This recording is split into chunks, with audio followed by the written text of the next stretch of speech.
Bonjour et bienvenue dans Prière Inspirée. Je suis heureux de vous retrouver pour une semaine pour grandir dans la foi. La foi, c'est cet élément indispensable pour être agréable à Dieu. Et si vous m'écoutez, certainement, c'est que vous avez le désir d'être agréable à Dieu ou que vous cherchez Dieu quelque part. Et la Bible déclare que sans la foi, il est impossible d'être agréable à Dieu. Sans la foi, il est impossible de lui plaire. Alors, combien c'est important de savoir que nous sommes dans la foi. Il est primordial, nécessaire, important que nous puissions vivre dans la foi et que vous puissiez marcher, vivre, demeurer dans la foi. La parole de Dieu le déclare, que Dieu prend plaisir à la foi. Mais si nous nous retirons de cette foi, alors l'âme de Dieu, Dieu ne prend pas plaisir en nous. C'est pourquoi il est important de vivre et de marcher par la foi. Et pendant cette semaine, vous allez être puissamment fortifiés dans votre être intérieur. À partir de demain, je vais aller plus profondément dans la foi, mais aujourd'hui, on va poser les bases sur la foi en vous encourageant à mettre votre foi en un seul Dieu. Pour pouvoir aller plus loin, à partir de demain, nous allons parler des doutes, des temps d'épreuve, de la grandeur de Dieu face à nos temps d'épreuve. On va parler de la réponse à notre problème qui est la foi. Et on va parler de cette puissance de la foi qui a la capacité de créer à travers notre bouche, à travers notre parole, à travers ce que nous croyons, la capacité de créer ce qui n'existe pas encore et ce que vous voudriez voir arriver dans votre vie. Gloire à Dieu pour ça. Alors ça va être une semaine enrichissante et je le crois, vous allez être fortifiés. Plusieurs d'entre vous êtes fatigués, opprimés. Plusieurs, vous êtes découragés, peut-être depuis quelques jours, ou certains depuis quelques mois ou quelques années, mais je crois en la puissance de Dieu pour ressusciter en vous la vie, la force, la vigueur, la foi par le Saint-Esprit glorieux. Aujourd'hui, on a un témoignage, une sœur m'a écrit, elle dit « J'ai découvert l'émission Prière Inspirée en automne 2017 et depuis ce temps, ma vie a totalement été transformée, je vais de gloire en gloire. J'ai reçu le Saint-Esprit à travers Prière Inspirée lors d'une série avec le pasteur Patana de Boulogne. J'ai reçu plusieurs délivrances au fil des émissions. J'ai même imposé la main à ma fille pendant qu'elle était torturée dans son sommeil et elle a été instantanément délivrée. Aujourd'hui, je veux témoigner de la guérison que j'ai reçue récemment lors de la série avec le pasteur Daniel Ali Mbenza. Lors de la dernière journée, pendant que vous priez, j'ai senti une chaleur envelopper mes pieds. Je m'attendais à ce qu'elle m'enveloppe complètement, me paralyse comme lorsque la présence de Dieu vient sur moi. Mais cette fois-là, c'était seulement mes pieds. Moins d'une minute après cela, vous avez commencé à prophétiser que des personnes allaient recevoir une guérison de leurs pieds mal formés et que des paralytiques allaient être guéris. D'ailleurs, j'y pensais ce matin.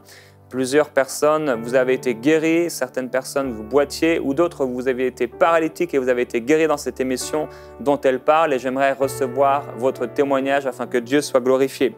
Elle dit « Je souffrais depuis plusieurs années de problèmes d'oignons aux pieds. 3 semaines avant de vivre cela, j'avais commencé à avoir tellement mal que j'étais allé chez un podiatre, qui m'avait prescrit des prothèses et le coût 550 $. Bien que je m'étais résolu à les acheter, que l'assurance m'aurait remboursé, quelque chose m'a empêché de le faire. Et aujourd'hui, je n'ai plus aucune douleur. Alléluia. Les bosses sont encore apparentes, mais je sais qu'elles partiront car j'ai reçu ma guérison ce jour-là. Gloire à Dieu, on remercie le Seigneur qui délivre, qui guérit, qui libère encore aujourd'hui et qui sauve. Il est celui qui nous remplit du Saint-Esprit. Alors aujourd'hui, dans cette semaine, pour grandir dans la foi, nous avons dit qu'il est impossible de plaire à Dieu sans la foi. Il est impossible d'être agréé par Dieu sans la foi. Ça veut dire que si vous et moi, on arrive au ciel et que nous ne sommes pas dans la foi, nous périrons et nous irons en enfer. Cela veut dire que si nous nous tenons auprès de Dieu, lorsque nous allons mourir ou qu'il viendra nous chercher, si nous ne sommes pas prêts, si nous ne sommes pas dans la foi, en fait, il ne viendra pas nous chercher. Et c'est pourquoi Jésus-Christ déclare « Quand le Fils de l'homme reviendra sur la terre, trouvera-t-il la foi ?»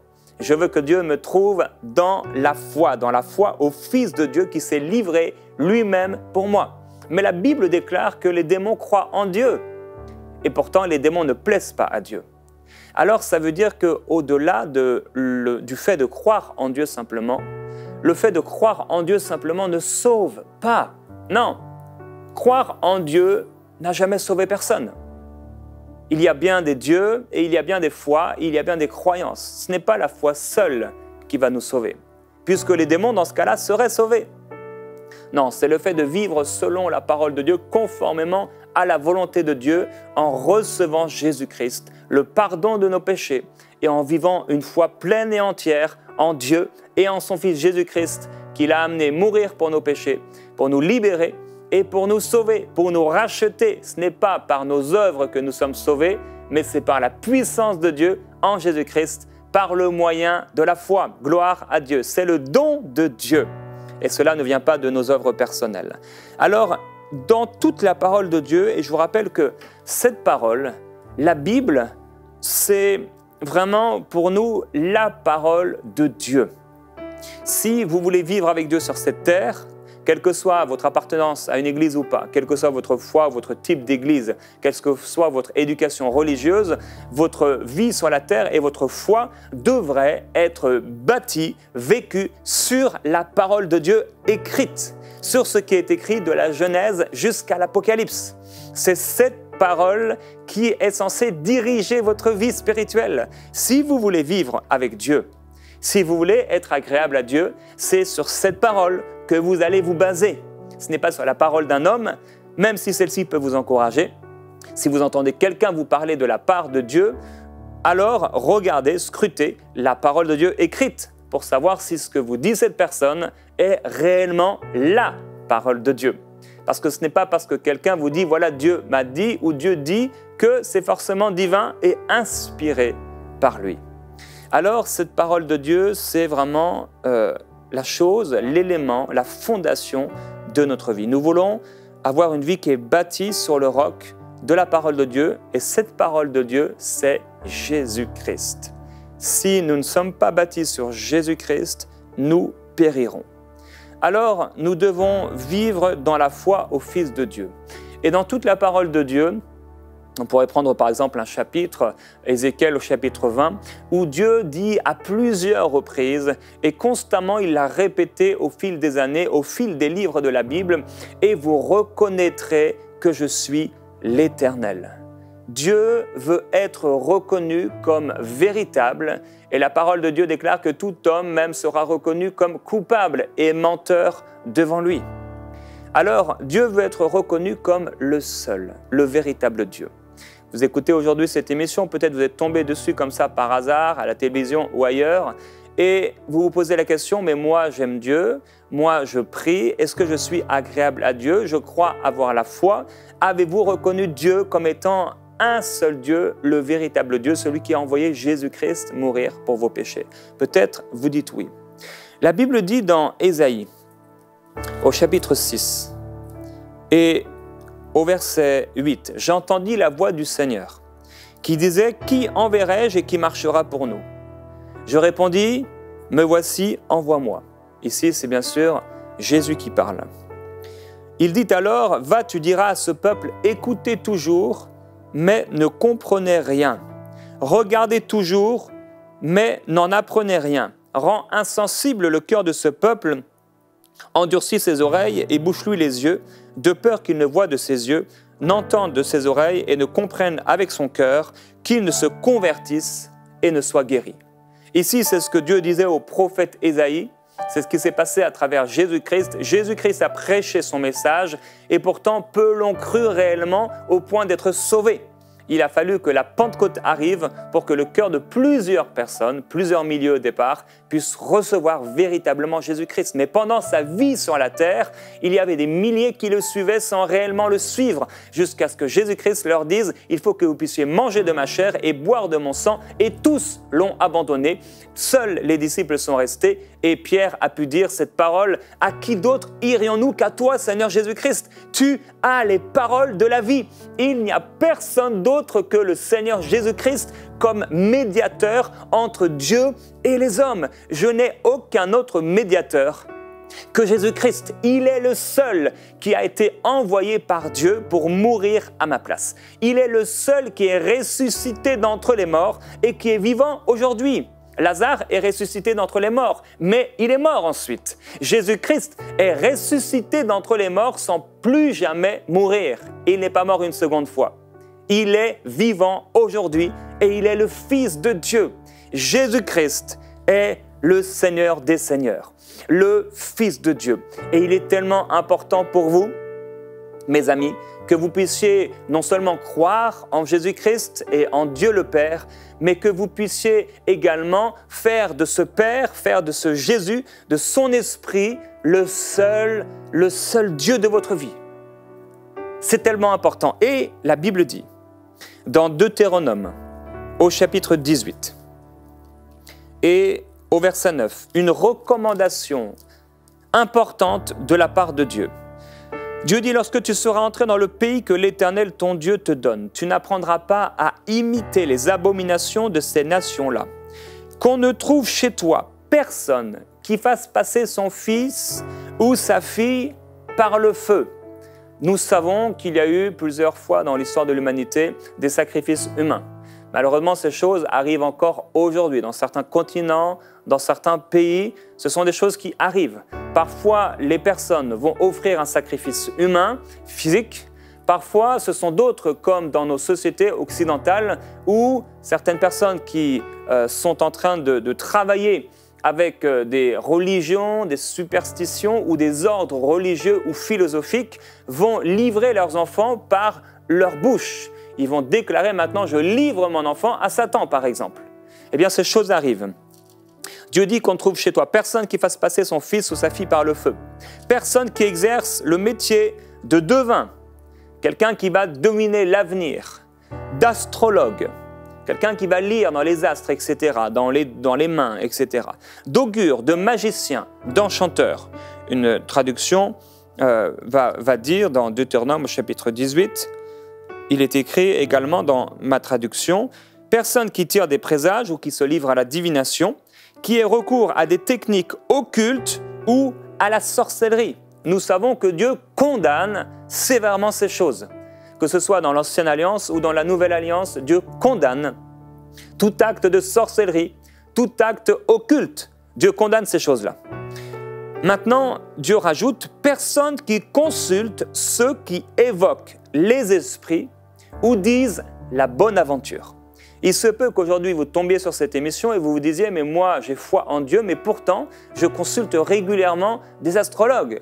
Je consulte régulièrement des personnes qui me disent la bonne aventure, ou peut-être je consulte mon horoscope, ou peut-être j'ai un livre à la maison sur mon signe astrologique, etc., etc. Eh bien, Dieu condamne sévèrement ces choses. Et c'est pourquoi, si vous voulez être agréable à Dieu, et la foi lui est agréable, la foi en lui seul. C'est la foi en Dieu qui lui est agréable. Ce n'est pas la foi dans des esprits, ce n'est pas la foi dans des pratiques occultes, ce n'est pas la foi en certaines choses avec lesquelles les hommes pourraient trafiquer pour obtenir des choses. Non, c'est la foi en Dieu seul. C'est cette foi-là que Dieu approuve et qui lui est agréable. Mais Dieu continue en disant « personne qui interroge les morts ». Alors, mes amis, qu'est-ce qu'un mort? Un mort, nous l'avons dit, Lazare est ressuscité par la puissance de Jésus-Christ. Il était dans le tombeau, Jésus parle, il ressuscite. Il mange, etc. avec Jésus, ses sœurs sont là, c'est la gloire, c'est la joie. Un jour, Lazare meurt. Et la Bible dit que nous ne mourrons pas tous, mais jusqu'ici, tous sont morts. Alors, lorsque nous mourrons, c'est terminé.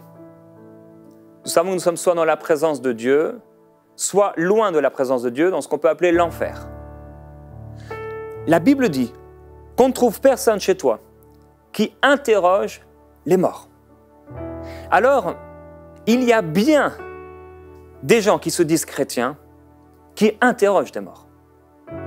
Il y a des personnes qui sont mortes, qui ont marché avec Dieu ou pas, et qui ont été qualifiées comme saints. On a dit de ces personnes, ce sont des saints. Il y a Saint Pierre, il y a Saint Paul, il y a Saint Jacques, il y a Saint Jérôme, etc. Plusieurs personnes se disent chrétiens et lire la Bible, peut-être, aller à l'église, peut-être même, s'attendre à être sauvés par Dieu un jour, à se présenter devant Dieu, être acceptés par lui, tout en parlant avec des morts, tout en invoquant, des gens qui sont morts. Il n'y a plus et il n'y a pas de communion entre les morts et les vivants. Dieu dit, car quiconque fait ces choses est en abomination à l'Éternel. Imaginez ce que Dieu dit. Dieu ne dit pas qu'il n'aime pas trop ça. Dieu ne dit pas qu'il aimerait, il préférait qu'on ne fasse pas ça dans notre vie. Dieu ne dit pas même qu'il déteste ça. Non, Dieu dit que c'est une abomination. C'est quelque chose donc d'abominable pour lui. Quelque chose de terrible de parler aux morts. Dans la prière même. Alors, le prophète Ésaïe va dire, dans Ésaïe au chapitre 8, au verset 19, « Si l'on vous dit, consultez ceux qui évoquent les morts et ceux qui prédisent l'avenir, qui poussent des sifflements et des soupirs, donc c'était des pratiques qu'ils avaient pour pouvoir écouter les morts, répondez, un peuple ne consultera pas son Dieu, s'adressera-t-il aux morts en faveur des vivants ?» Va-t-on s'adresser à saint ceci ou saint cela? Va-t-on s'adresser à des personnes de notre entourage qui sont mortes? Va-t-on s'adresser à Marie, qui est appelée la mère de Dieu? Mes amis, Marie n'a rien fait pour moi. Elle a peut-être fait quelque chose pour Jésus en le portant. Elle a peut-être servi Dieu en portant Jésus pendant 9 mois. Ensuite, nous savons qu'elle et sa famille ont traité Jésus de fou jusqu'à revenir en repentance et recevoir la foi. Mais Marie n'a rien fait pour moi. Rien. Cependant, Jésus-Christ a tout fait pour moi. Il a donné sa vie à la croix. Il est mort pour mes péchés. Il m'a pardonné. Et maintenant, je suis agréé de la part du Père parce qu'il a tout fait pour moi. Mais Marie n'a rien fait pour moi. Ces saints qui sont morts n'ont rien fait pour moi. Ils ont peut-être fait quelque chose dans leur génération et peut-être que certaines de leurs actions ont eu un effet dans ma génération. Mais ils n'ont rien fait pour moi. Jésus-Christ a donné sa vie. Il est le seul qui mérite l'adoration. Il est le seul qui mérite la louange. Il est le seul qui mérite l'honneur. La Bible dit dans la Chronique au chapitre 10 au verset 13, « Saül mourut parce qu'il se rendit coupable d'infidélité. » C'est quoi l'infidélité? L'infidélité, c'est quand un mari qui est marié va coucher avec une autre personne. Il se rendit coupable d'infidélité envers l'Éternel dont il n'observa pas la parole et parce qu'il interrogea et consulta ceux qui évoquent les morts. L'apôtre Paul dira dans 1 Corinthiens au chapitre 10, il dit, au verset 14, « C'est pourquoi, bien-aimés, mes bien-aimés, fuyez l'idolâtrie. » Il dit la coupe de bénédiction, c'est, vous savez, quand vous prenez le corps, ce qui représente le corps de Jésus, le sang de Jésus, il dit la coupe de bénédiction n'est-elle pas la communion au sang de Jésus? Il dit lorsque nous rompons le pain, est-ce que nous ne sommes pas ensemble, nous qui sommes plusieurs, un seul corps, étant en communion les uns avec les autres? Or, l'apôtre Paul dit, mais on sacrifie des viandes aux idoles. Et je ne veux pas que vous soyez en communion avec les démons. Vous ne pouvez boire la coupe du Seigneur et la coupe des démons. Vous ne pouvez participer à la table du Seigneur et à la table des démons. Voulons-nous provoquer la jalousie du Seigneur? Lorsque nous mettons notre foi en autre chose que la parole de Dieu, en un être qui serait mort et qui serait particulièrement saint, alors nous sommes infidèles à Dieu. Et nous sommes en communion non pas avec un saint qui est mort, mais avec un démon. Et la Bible parle de ces démons et de ce Satan qui se déguise en ange de lumière. Et l'apôtre Paul dira que ce soit moi, que ce soit un ange, que ce soit quelqu'un qui vienne vous annoncer un autre évangile que celui que nous vous avons annoncé, qu'il soit anathème. Il dit même si un ange viendrait vous annoncer un autre évangile. Quel était cet évangile? Car Dieu a tant aimé le monde qu'il a donné son Fils unique, afin que quiconque croit en lui ne périsse pas, mais qu'il ait la vie éternelle. La Bible ne me parle pas de personnes qui sont mortes à qui je devrais adresser des prières. La Bible ne m'encourage pas à parler à des morts. La Bible ne m'encourage pas à m'adresser à Marie. Non, elle est morte. Laissez-la où elle se trouve. Marie est morte, mais Jésus-Christ est vivant. Gloire à Dieu. Vous avez pu entendre des choses. On vous a peut-être enseigné des choses. Est-ce que ces choses sont dans la Bible? Est-ce qu'elles s'y trouvent? J'ai lu la Bible maintes et maintes fois. J'ai lu les évangiles beaucoup de fois et j'ai lu tous les versets qui parlent de Marie. En aucun cas, Jésus-Christ, que ce soit dans les évangiles, que ce soit après les évangiles, jusqu'à l'Apocalypse, en aucun cas Jésus-Christ ne nous encourage à livrer une adoration ou un honneur particulier à Marie. Non. Alors, il y a un passage intéressant dans Jérémie au chapitre 44.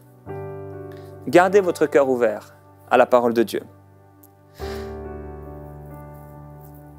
Alors Dieu dit, je vous ai envoyé tous mes serviteurs, les prophètes, je les ai envoyés dès le matin, pour vous dire, ne commettez pas cette action horrible pour laquelle j'ai de la haine. Mais ils n'ont pas écouté, ils n'ont pas tendu l'oreille. Ils ne sont pas revenus du mal qu'ils ont fait et ils n'ont pas cessé d'offrir de l'encens à d'autres dieux. À d'autres dieux. Dieu ne partage pas sa gloire. Il dit encore, tous les hommes qui savaient que leurs femmes offraient de l'encens à d'autres dieux, toutes les femmes qui se tenaient là dans la grande assemblée, oui, c'était comme dans l'église. Ils ont dit, nous ne voulons pas écouter la parole que tu nous as dite au nom de l'Éternel et je vous parle au nom de l'Éternel. Mais nous voulons agir selon toute parole qui est sortie de notre bouche, offrir de l'encens. Vous savez qu'on va beaucoup offrir des bougies, de l'encens. Nous voulons offrir de l'encens à la reine du ciel et lui faire des libations. Comme nous l'avons fait, nous et nos pères, nos rois et nos ministres, dans les villes de Juda et dans les rues de Jérusalem. La reine du ciel. Ils avaient à leur époque une reine dans le ciel, une divinité. Aujourd'hui, il y a une reine dans le ciel qui s'appelle Marie. Et beaucoup veulent encore offrir à Marie de l'encens, des bougies, une prière et un acte particulier d'adoration ou d'honneur. Dieu dit que c'est horrible.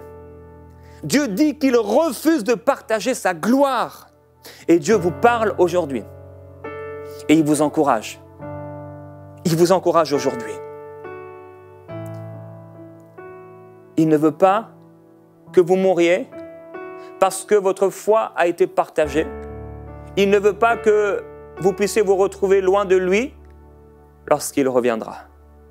Mais il veut que vous puissiez marcher avec lui et être accepté, agréé par lui. La Bible dit dans Apocalypse. Ensuite, nous allons prier au chapitre 20 et au verset 15. Quiconque ne fut pas trouvé inscrit dans le livre de vie fut jeté dans l'étang de feu. Est-ce que votre nom, à vous qui m'écoutez, est inscrit dans le livre de vie? Est-ce que vous savez que vous êtes sauvé?